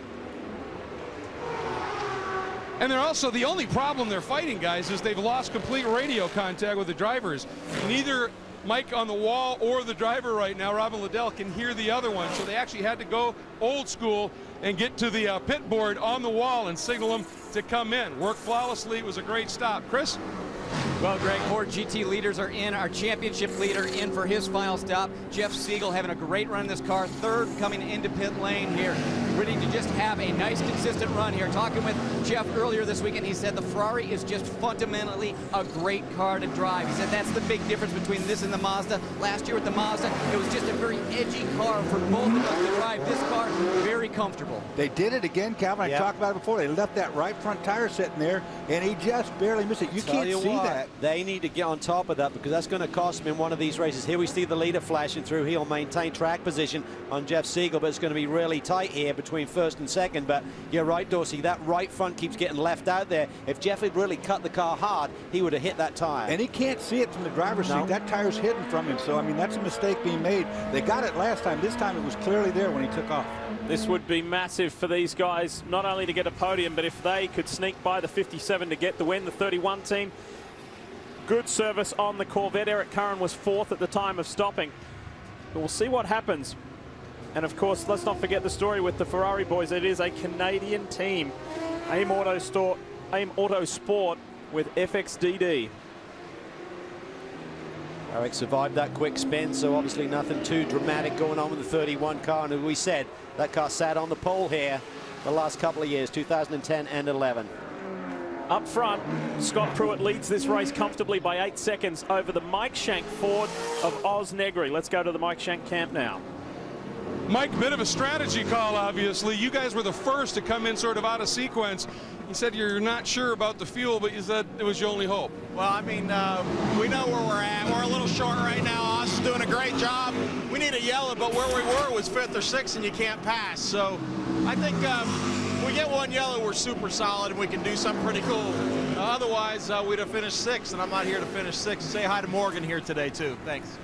All right, and Mike has some experience as a driver here at this track in his Atlantic days, knows what it takes here, but rolling the dice, they need that yellow. Yeah, Negri has got 2 more laps on this fuel run than Gurney, for example, but 5 more laps than Scott Pruitt. And he's being hounded by Gurney and Ricky Taylor. And then line up Ryan Dial, one-time race leader, championship hopeful. It's not helping his scenario having those 3 cars in between he and Scott Pruitt. I like that call by Mike Shank, though. I mean, it's knowing about what you got and what you got to do. And it was still executed really well. They would have topped him up. It's just the fact of when he pitted a little bit earlier, so there'd have been a fraction less fuel going on board. But, you know, the execution of the pit stop, the time in pit lane was so efficient. That's what got him to that position. As we saw, just coming back to GT for a moment, as we saw when exiting pit lane, it was such good work from the AIM Autosport boys that Siegel is now 2nd in GT. He has leapfrogged Dane Cameron. Bomarito has worked his way up for 4th after that spin on the restart, and then Lee Keane is 5th. Yeah, that 69 car's had 3 wins, but most importantly, 6 podiums on the season. Lee looking for another one here today. Wondering what the story is with Dial. Are those brakes still plaguing him? Are they troubling him? Has he got anything left to attack and keep this championship exciting and alive as we go into the last 2 races of the year? We welcome you back to Circuit Gilles Villeneuve, and some exciting moments just while we're in the break. Check this out. Ricky Taylor putting the move on Alex Gurney. Is it going to work? Look at the speed. He shoots fine. We talk about the downforce setting on the 99. Gurney responds, takes it in deep, but too deep. Misses the corner. Taylor's through. Nice work. And then that would have further implications on Alex as well, because Ryan Dial in the background in that white Ford-powered Riley, he would take advantage of this opportunity, and he too would get by the 99, Dorse. That's what's so cool when you're dealing with somebody like that. You see him coming up the inside, and you just drive him in where you can't make it. You got the inside of the corner, you put your brakes on harder than you can, the other guy shoots right by you and just go right on. I think this all comes down to, boys, about the downforce that the 99 car's running. It had great lap time, but they're not able to achieve it. And when you try and race like this, when you're down on the straightaways, you can see the results. Well, you saw the straightaway speed. It was huge. I mean, it was just drive right by. If you enjoy Formula One on speed, you'll remember that that was one of the DRS zones here at Montreal. It's like Angel Ali had pushed the button. So, and look at Dial. He's starting to come back now on that Starport SunTrust Corvette. So we'll see if he's got something left late in this race. Meanwhile, up front, it could not be going better for the Telmex BMW, for Chip Ganassi Racing with Felix Sabates. Scott Pruitt has taken another 3 seconds out on Oz Negri. It's now 11.3 seconds, the lead advantage. That's because Scott's running in clean everything. There's no cars around him. He's in clean air, and he's clean out of sight to the rest of them. Mike Shank talked about the fuel situation on the 60 as well. Are they just going to run and burn fuel, run it rich, and just try and run lap time? Or have they already got Oz Negri dialing it back a little bit? I had the pleasure of sitting down with Scott Pruitt for about half an hour yesterday in a very relaxed atmosphere, and basically just talk about anything and everything. And one of the things he mentioned was that he thoroughly enjoyed racing Sebastian Bourdais. Here's a guy who's raced everything: IndyCar, NASCAR, sports cars. He's won championships in Trans Am, in sports cars, everything. And he said, boy, is that guy at the top of his game right now. He said it was a pleasure to race against him and to see what he's done in sports cars and in IndyCar, and now he's coming and doing a little bit in Grand Am, etc. He said, what a driver Sebastian Bourdais is. Well, it's just been phenomenal what he's done since we've seen him in these DPs. You know, winning at Indy and a couple of other podiums, just sensational stuff for the Starworks group. We're getting reports that Alex Tagliani in the number 2 Starworks Ford Riley has spun. Remember, he's driving both Starworks cars today. He started the 8 and he's going to finish the 2. Here he is at turn 10, Dorsey. Who'd have guessed? In there a little bit deep, and we've seen this all day long. Well, remember, Popov went around in the same corner, so maybe it is a little bit of a brake imbalance on the number 2. One thing about it, if you get in there with just even 5 miles per hour too much speed, you're going to take a ride. It's been superb to have Alex part of the Grand Am Rolex Series this weekend. Time to check in with Greg Creamer. Greg? Well, gentlemen, I'm standing by with Katie Crawford, who, of course, sort of calls the shots here in the Team Salen's entry in the 43, having a great race. little bit unexpected after we chatted before the race started about the potential of this car here, but you guys have just executed, as have the drivers. I'm very surprised, and I'm a little nervous right now. I knew that 69 was going to get us. He was just catching us too quickly, and we just don't have the power to keep up with those two guys in the front. But Dane is doing an incredible job. Wayne did an incredible job. I just hope we can hang on. It would be a really nice, we need this.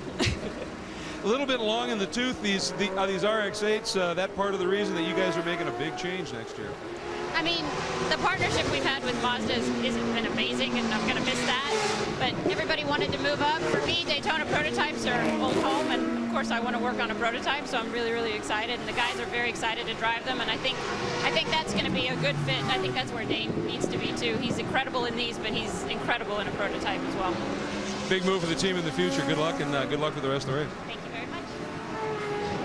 Super exciting times. They're going to have 2 BMW-powered Rileys in the 2013 season. So we look forward to that Salen's name and team being around for a lot longer to come. Pruitt is dominating. What's going to happen with the Shank Ford? Has Oz Negri got enough fuel? And Ricky Taylor, Ryan Dial, they're on the charge as well. Do we see another caution? Does this get bunched up? Or does Pruitt run to the end? We welcome you back. The second is really heating up, Lee. Pressure's on. The pressure's on. It's on everybody. Oz Negri's looking at Ricky Taylor coming on, and he's watching Ryan Dial, and Alex Gurney's trying to get back in the mix of things. This is getting a little tense. I mean, we're watching this now, and it's got our interest, and Will Year's at home as well. These guys are really giving it all. See, the 99 car really closes up through that first sector, the twisty stuff. They got a lot of downforce. The car's working well, but on these straightaways is where the Ford Riley of Ryan Dial stretches it out, and also the 10 car's trimmed out a little bit more. Boy, awesome. The 41 almost got together in turn 10 back Look at the run. Taylor really slow through that chicane. Dial got a big run on him. Ricky made an error there. He had to catch the car, and now he's got Dial all over him, looking for a braking maneuver inside at the hairpin. Dial's not going to get it, and he spins it. Dial has spun, and he spins Ricky too. And he gets the back end taken by the 41 on top of that. And Alex Gurney says, thank you very much. Wow. Ryan wasn't trying to pass him there, just hard on the brakes, and when the car's there, and you have to just lean on that brake pedal a little bit more right as you're turning at that critical point. The car's in position 5. And loads the back end. Yep. He needed Ricky Taylor to clear the corner. There wouldn't have been a problem, but Ricky was still there. Ryan had to lean on the brake pedal a little bit harder with the car turned. Around she goes. Look at the intensity in the eyes. Look how often he's checking the mirrors. He knows that there's a car coming from behind. And that more than likely is Tagliani here. Watch the white Ford in the middle. Ricky was already loose. Ricky was already loose as well, but it was definitely contact with Dial. Then you see the Mazda trims off the rear bodywork on the 8 as well. It's going to take downforce away and affect its position. Watch Ricky. He gets a little bit sideways right there, collects it though, and then he gets touched by Dial. Watch what happened at Wayne Taylor Racing headquarters. The reaction. There is the man. What was that all about, he says? I think that's a racing incident. That's my call on Dorsey. I mean, it's just hard racing. They're on the brakes hard down at that hairpin. And you know, the Mazda stacked them up. They caught a car in traffic there. That corner is slippery, no doubt about it. And there was a distance. It was not anything more than just getting in there 3 cars abreast. Ricky slipped, slowed him a little bit. Dial had kind of anticipated Ricky getting into the apex, and he was still there and had to lean on the brakes a little bit harder. Got loose and just ran into the back of Ricky Taylor. Chris is at the SunTrust team. Chris, go for it.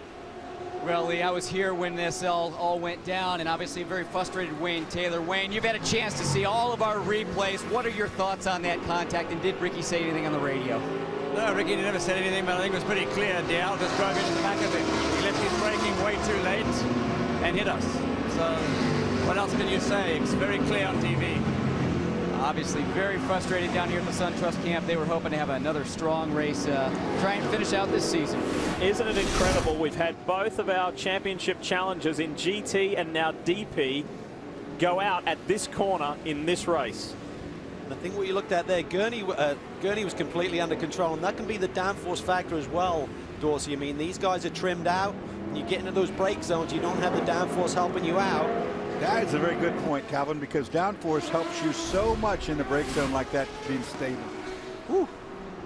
Well, we're hearing that the 8 Starworks Ford of Ryan Dial, this man here, will get a stop and go plus 15 seconds for that contact. What's going to be interesting is if the officials allow them to tear that bodywork off. Typically, when you're serving a penalty, you cannot touch the race car. So, plus 15, then I need you to come back in the next lap to fix the bodywork that's dangling on the back.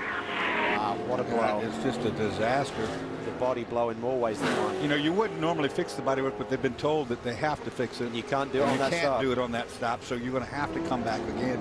It was the voice of Gary Neal, team manager, and this is just swinging massively back into the favor of the 01. Now, if you can find a way to rub that off before he gets back, it might be all right. I used to do that. I think in situations like this, and I hate to play a steward here, but I think if someone takes someone out and there's a change of position, tell them to give the position back. Do you know what I mean?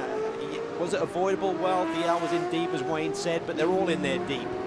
And, you know, Ricky had a slip, and Ryan was just in too deep and got the car turned.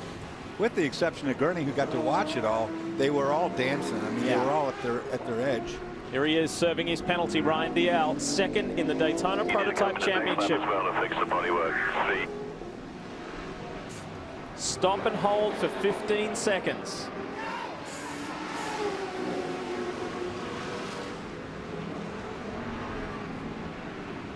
This will seem like 15 minutes to Ryan Dial. And the 2 is in. There's Alex Tagliani in for his final stop of the race. So both Starworks cars on pit road. Greg? Yeah, huge damage on that right rear corner, obviously. You can see the whole back end is just torn off. The plan is, as you heard, they're coming back in again to take care of that. They had just done a wicker change on the back of that car to try and give it more grip. It is just loose, and obviously it caught Ryan out in this case. Now a problem trying to get the number 2 restarted. Tag's not able to get it fired up. They're trying to push it away, and it still has not come to life. Oh, this is a terrible, terrible moment for this team as a whole. Championship aspirations in deep, deep trouble. Boy, that is just the worst of luck right here. So a day that started with so much promise for Starworks has gone away. It's evaporated. Tagliani gets going, but this guy here, Scott Pruitt, and his teammate Momo Rojas are heading for another victory here in Montreal in just 21.5 minutes time. And he has a massive lead margin, 13.5 seconds. Pruitt is out in front.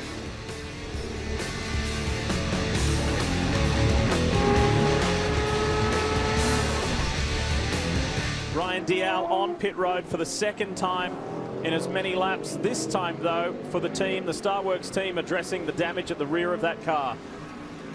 Heard them say it's pretty extensive. Shut it off. You don't hear that call very often. Need some cutters down there. Just trim that off. The boys are struggling physically. Manhandle that piece off there. They need something to cut that bodywork. Sawzall. One of the problems here with where the pit lane is a long way from the Grand Am paddock. So if the boys haven't brought down the right tools to get this job done, there's no way you can just grab them. You should have had a reciprocating Sawzall style battery operated to just whack that thing off the back and send him on his way. This is devastating.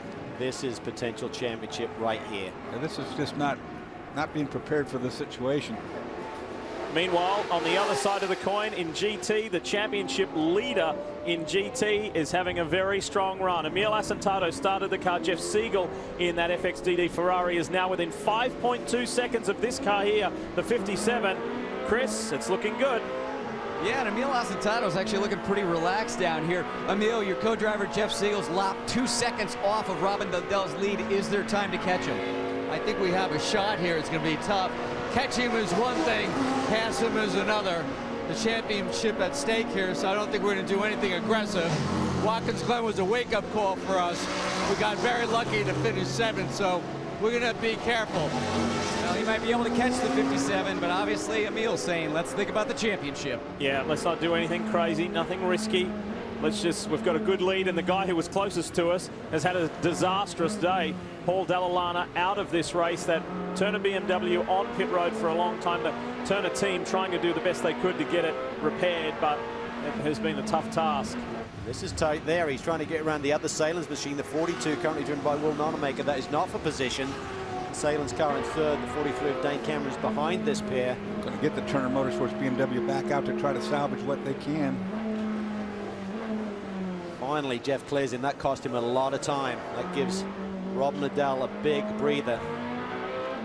And here come the top 3 DP. Obviously, Pruitt's gone through. That's Oz Negri. You can see the first car in shot there, and Alex Gurney is in third at the moment. Oz clears him. Doesn't leave the door. Well, you can on that S turn. Chicane.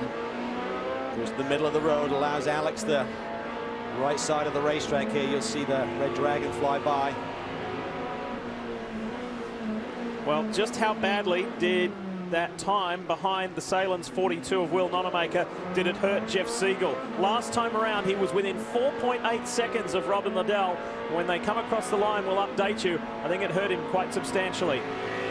Yeah, I bet he lost at least 2 seconds in that exchange. He's having to clear the way for this DP traffic as well. So he's a really smart, savvy racer, Jeff Siegel. We've seen him win a championship before, and this go-around, he has done some stunning work this year to just keep that Ferrari in the picture every weekend. There's Liddell. He flashes across the line. Here is second place in GT and the championship leader. 4.8 seconds is now, what is it, as they come across the line? 8.3 seconds.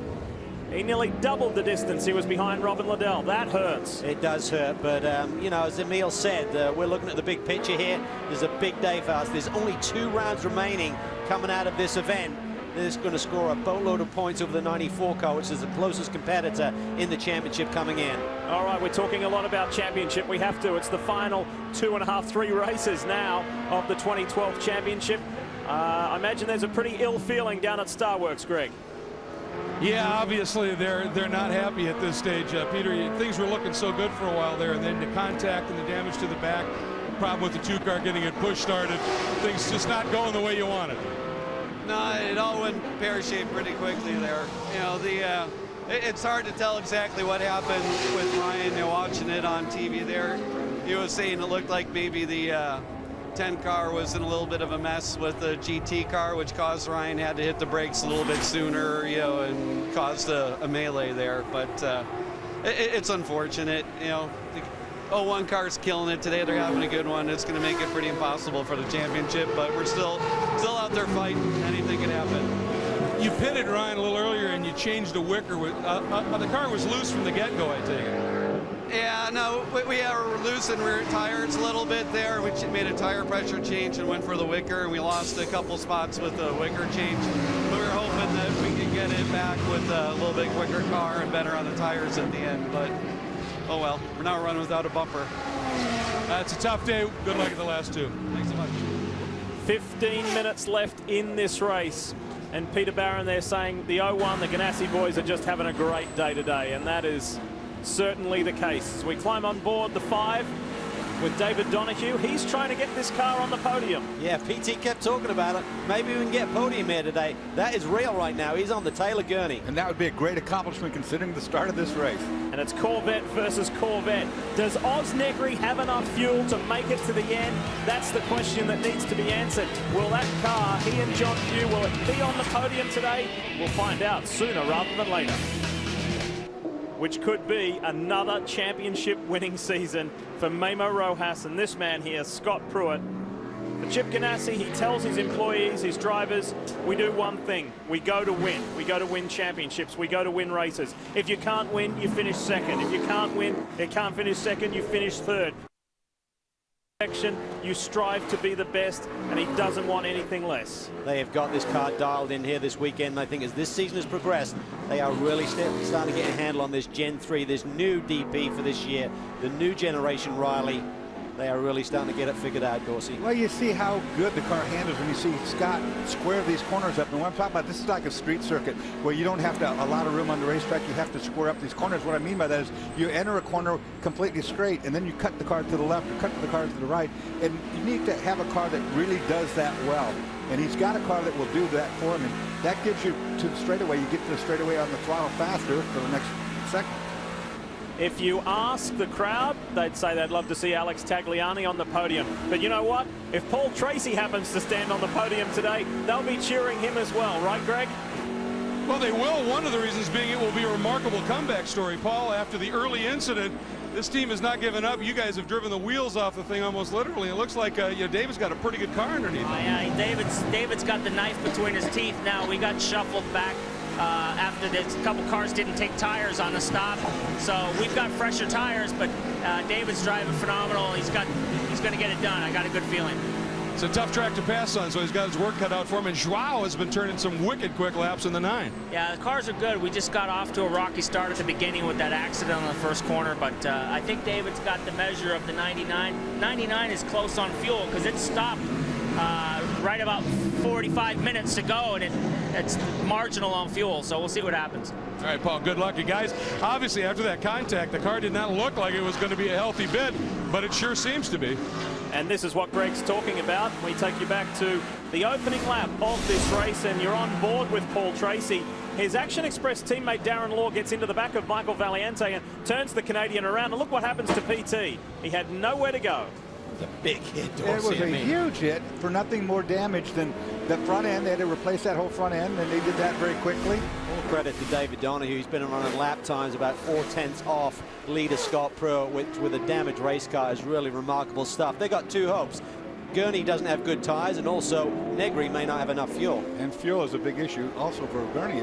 Boys, if Pruitt can hang in there for another 9.5 minutes, he's going to get another special accolade in his career. He and Memo Rojas will win the 150th race for Chip Ganassi's organisation. Mike Landretti got the very first on the streets of Surfers Paradise in Australia back in the IndyCar days. All 3 milestone wins have gone to his IndyCar drivers. Dixon getting win number 50 and win number 100. But for Pruitt and Rojas, they could get their own little special piece of Ganassi history here today. That'd be really cool, and they certainly deserve it. I mean, they've been so successful over the last handful of years, this driving combination, winning championships, winning races, and Timmy Keenan and his whole crew have been responsible for that, as well as Memo and Scott. And they got the car right this time, guys. This race car has been on the money the entire time. Just got a report that the 60 Mike Shank Ford with Oz Negri.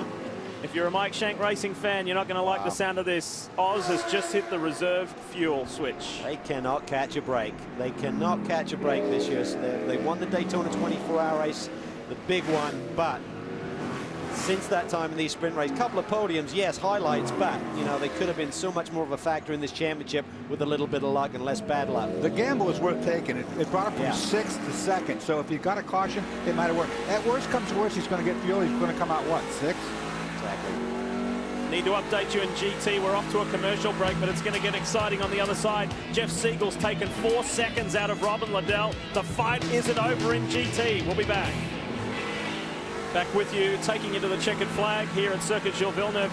The pressure is on, and Alex Gurney is feeling it. This just a few moments ago. Yeah, 1 lap ago, we talk about the tires. Remember, the 99 did not take tires on their final pit stop of the day. Maybe Alex Gurney is starting to feel that. Let's take a look from the high camera, Doss. And it's just one of those twitches you get when the tires are up. For David Donahue now, he's got to get, there it is, you see the back end stepped out. Good catch, no doubt, by Gurney. David Donahue's got to apply pressure now and force those little errors. Look for an opportunity to get that podium spot. 5 minutes left, and look at that. Clear space, clear air around the Telmex BMW Riley for Scott Pruitt. Clear gone is where he is. See ya.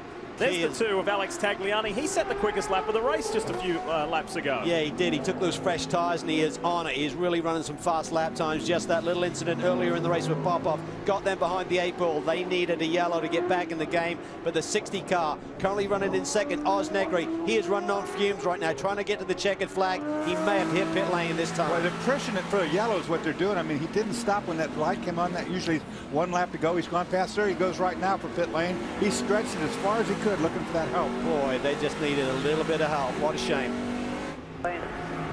Mike Shank said it last week. Go pretty quick. Be ready to go pretty quick. You did a hell of a job. We tried something there, Oz didn't work, but let's get it in here and get right back out and see what happens. Here we Okay, PT's on the podium with David Donahue. Can they get 2nd? Look at this, it's on. So Donahue and PT, they've got their foot on the podium, but they want to go 1 step better. They want to equal their best result of the season, which is a 2nd place. They're running down an Alex Gurney that has no tires underneath that red Dragon. It's slipping and sliding. Likewise, Alex and John want their equal best result of the season. They've had a second as well. Still getting off that corner pretty good. The handling on that 99 car has been superb here this weekend. Really had the car dialed in. See David closing the brake zones. You can always do that, but remember, fast into a corner leaves you slow coming off. And you're seeing that Gurney gets the launch, extends his lead between corners. We haven't seen a lot of the sister car, the number 9, but let's give some credit to João Barbosa, who has been tearing off fast lap after fast lap. Never give up, and he's got that into the top 5. So both Action Express Corvettes in the top 5. Considering the way the race started, that's awesome. And remember, they tore the rear wing off on a pit stop with the tyre changer as well, which had to be replaced. So what a recovery driving up until Tagliani putting on those fresh tyres. Barbosa was the fastest man on the racetrack. I would have lost money on that bet earlier on. Look in the background. I changed what I said. João is now 4th. He got by Ricky Taylor. That's been an incredible drive. Wow, he is absolutely flying. Riding with Ricky, looking at João Barbosa up ahead.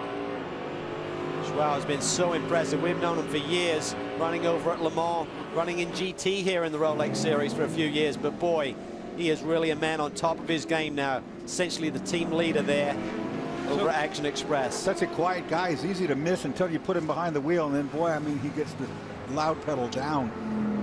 What a comeback drive. What a comeback drive. Into the final 2 minutes here in Montreal.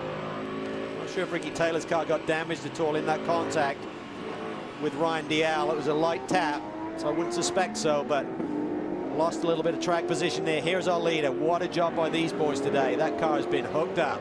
Absolutely hooked up. Had a little understeer coming off that corner, but Scott's been able to just absolutely balance the car. That's something we've seen him do before. When things are a little off in the car, he knows how to drive around the problem, and I don't think he's got a problem to drive around here. Remember, they finished in 6th place at the season opening Rolex 24 at Daytona. They were buried in the points. It was unfamiliar territory. Very unfamiliar territory as the white flag flies. 1 more to go for Scott Pruitt and Memo Rojas. And they fought back. They just kept chipping away. It wasn't really huge leaps and bounds in the championship or the performance of the car. They just whittled away at it. And now we're starting to watch the Ganassi of old. And the battle continues for second, but Pruitt did get that win here today. That'd be his 2nd on the year. The least amount of wins that a championship winning team has got is 3 back in 2006 with your Bergmeister bet. Look at this. Donahue looks to the inside. Gurney just taking it really easy into that corner. I think he's feeling the heat. Heat in his tires, heat from Donahue. The heat from everything. This is going to get good at the end. And what Alex is doing what he's supposed to do. He's really monopolizing all of the corners and getting his launches. Remember, we said when we went to the last commercial break, the fight is still on in GT. Jeff Siegel's not giving up. He has just been slicing into Robin Liddell's lead. And the chase is on this final lap. DP left, GT right. Looking for 2nd place here on the left-hand side. David Donahue and Paul Tracy.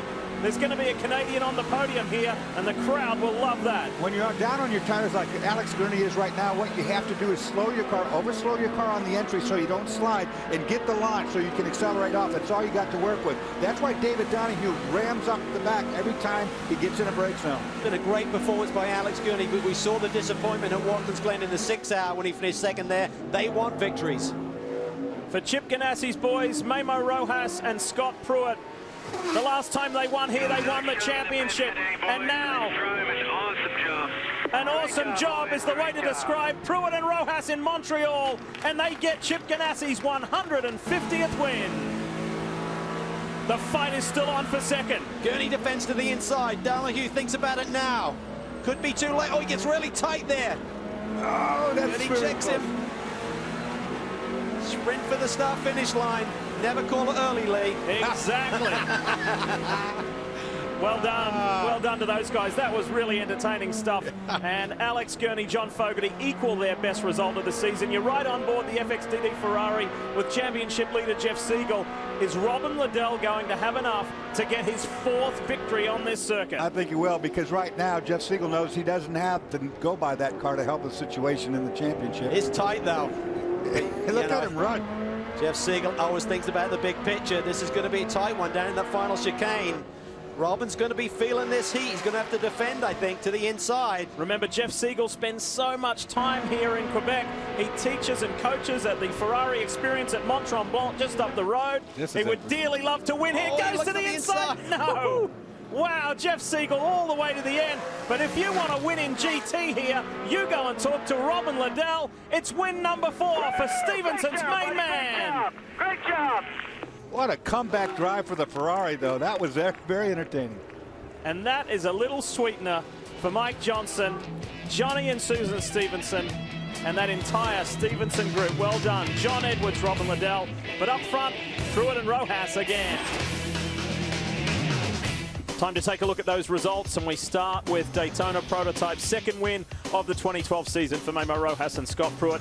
For John Fogarty and Alex Gurney, it's their third runner-up finish, equal best for the season.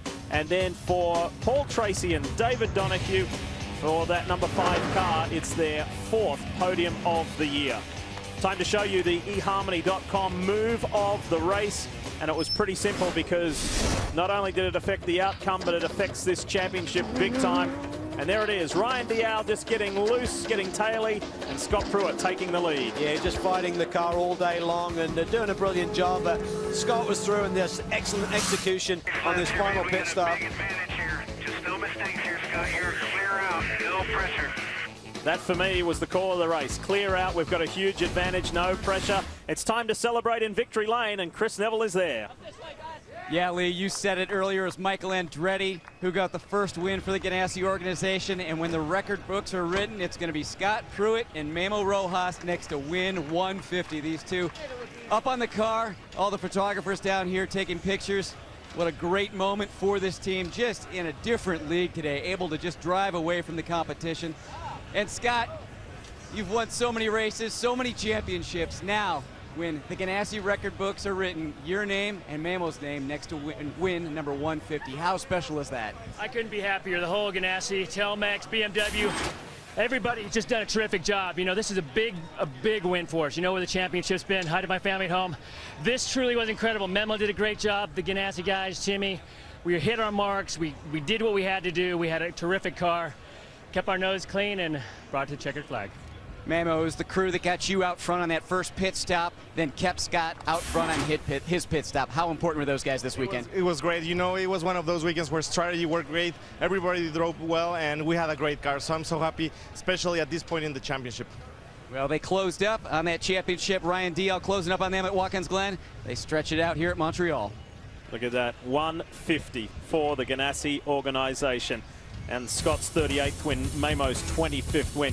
In GT, as we said, if you want to win here, you go and see Robin Liddell. That's his 4th Montreal victory. John Edwards, well done also. And how about those championship leaders? We'll talk more about that in a moment. But first, to Greg. Robin, breathe. I'll tell you, those last few laps were amazing with Siegel coming after you. Was that a lack of pace on your part or just found pace on theirs? I think it's a combination of the fact they've got a wee bit of pace anyway over us, and you know, we were all just saving it a bit there for the end. Recognized the rear tires were going off from John's first stint and also my first stint, so we were just trying to do enough to keep the rear tires under us, but obviously the last 10 laps or so we were just giving it everything we had, and it was pretty hot out there. We had a problem with the helmet blower came off, so just hard work, more of a mentally in myself. It was hard because I knew that gap was closing down and just trying to run a mistake-free race, which I pretty much managed to do. So it was all good thanks to the team. Stevenson again, Chevy Camaro, the car was just really good again. It's proved itself around the streets here at Montreal, so we're really happy to get another win. 4th win for Robin on the season, John. Or 4th win here, 2nd on the season, 6th podium. You got to love running here in Montreal. Yeah, well, it's my first time with the team here in Montreal, and we come away with a win. So every year when I watch those Camaros go over the curbs and just take it with no problems, I wish that was the car I was driving, and this year I got to drive it, and we came away with another P1. So I love to look at the record of this team at this track because they're, I think, 1st and 2nd almost every year. And they've extended it here, guys. Yeah, and that's their 6th podium of the year, their 2nd win. Well done to those guys. Let's talk championship because it's important with just 2 rounds remaining. And look at that, Asentado and Siegel just extend. They came in with a 16-point lead. They leave with 29. Devastating blow today for Paul Dall'Anna and the Turner Motorsports Group. That contact with the 51 Dorsey, that is pivotal. It is indeed, yeah. Taking a look at DP, Daytona Prototypes, and for Ganassi's boys Dorse, it's looking comfortable, shall we say. That was a great win today, and that was execution. I mean, they did everything that they had to do. The car was perfect, driver's perfect, pit was perfect. We're not done yet. We need to head out to a quick break. We'll come back and wrap things up from Circuit Gilles Villeneuve here in Montreal. See you in a moment. Well, a win is what everybody would like, Chris Neville, but I'm sure the Gainsco boys will be somewhat pleased with second. Yeah, John Fogerty and Alex Gurney matching their best result of the year, their third second-place finish. And Alex, at Watkins Glen, you were really disappointed with that second-place finish. Today, any satisfaction? I mean, a little bit. I mean, anytime the car's on pole, you want to convert that to a win. John did an awesome job. We knew if we got behind some of the other cars at any point in the race, we were going to have a hard time getting down this back straight. And that's the way it turned out. Guys did an awesome job, changing strategy in the middle of the race, and we decided not to take tires on my second stop, and that was enough to get us ahead of those other guys. Had a real eventful end of the lap, coming in the final chicane, but in the end, a great day to finish second for, Bob wants me to say, bobstallingscars.com. Well, the 99 boys still looking for their first win. Greg? Well, a team that's had 3 this year doesn't get one today, but gets a remarkable 7th podium on the season. Emil Asentado, great start from 5th. And Jeff Siegel, he gave you what was apparently a very strong weapon. Yeah, absolutely. Our car was fantastic. The chassis setup was great. We've been doing really well this weekend. This Ferrari just seems to like this track. Good over the curbs. We're good putting power down and good on the brakes. So it was a bit of a surprise when I got a little bit of a long brake pedal running in that traffic, and that was something that sort of haunted us for the rest of the race. I could run really quick laps, and then I'd have to take 1 lap off and cool the brakes. So I'm not sure we had anything for the 57 in terms of getting by them. Catching them was one thing, passing Robin's always another, but great race for us, and we're looking forward to the next 2. And obviously they didn't hurt themselves at all in terms of the points. They are well in command, that's for sure. A beautiful day here in Montreal, Canada, and that's the way that the FXDD boys and Ganassi guys will remember it.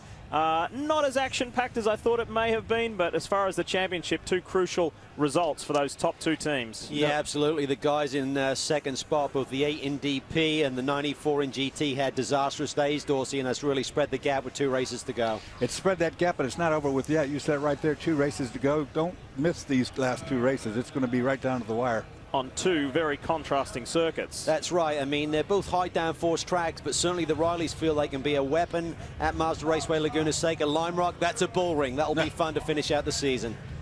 So the last 2 results, and we see you next at Mazda Raceway Laguna Seca in 3 weeks' time. We're live on Speed, 3 p.m. Eastern on Sunday, September 9. It's going to be a big weekend out west. The Gainsco boys did well today. They almost got there, but it was Ganassi's day, wasn't it? A landmark win for Scott Pruitt and Memo Rojas as we farewell Circuit Gilles Villeneuve Montreal for another year. Thanks for watching Sports Cars on Speed. We'll see you at Mazda Raceway Laguna Seca in early September.